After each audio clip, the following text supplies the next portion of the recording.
Hi, I'm Tom Neal, and welcome.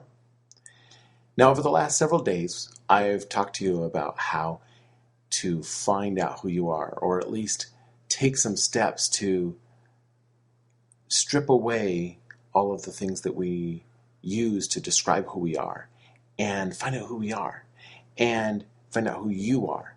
And I've talked also about how when you know your message, when you know what you're supposed to do, whether it be a message or an action you're supposed to do, a service you're supposed to do, how do you know you're qualified?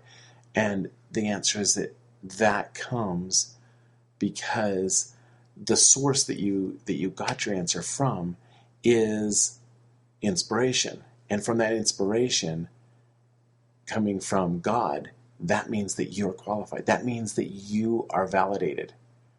So we talked about those, and then I talked about how there's always a way to find the path to your light. Okay? So I thought I'd take a slightly different angle tonight and say, okay, so if these are how we find out that what the answers are, if it's inspiration, really it's inside you. Now that sounds a little contradictory. You get it from inspiration, the answers are inside you. Well, that's because the answers have already been received by you.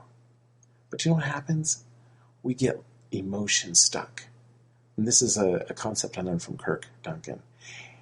We get emotion stuck in our body and in different places inside of us. And we can't see. We can't see that inspiration. We can't feel that inspiration because we're feeling this emotion. So we need to get that out. Well, one of my favorite ways that I've been taught to get those out is by writing out what we're thinking and feeling.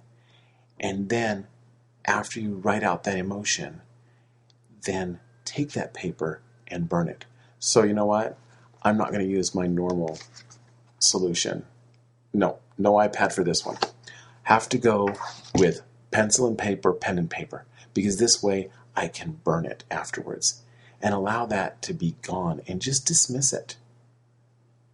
Another way friends of mine have called it, they've said that it's, instead of burning, they just say turning it over to God. Well, sometimes we need some physical thing to do, like writing it out. Ever noticed how when you write things out, you retain in your memory better, or you're able to get it out and get it done with? Well, that's the idea here. So the reason I'm bringing it up is because I need to work on that. And so what I thought we could do is I will work on it, and I would suggest and invite you to work on it in the next couple days as well. And I'll just report back in one of these videos that's coming up and how it's working and what's happening in my life. So until that video, happy writing and burning.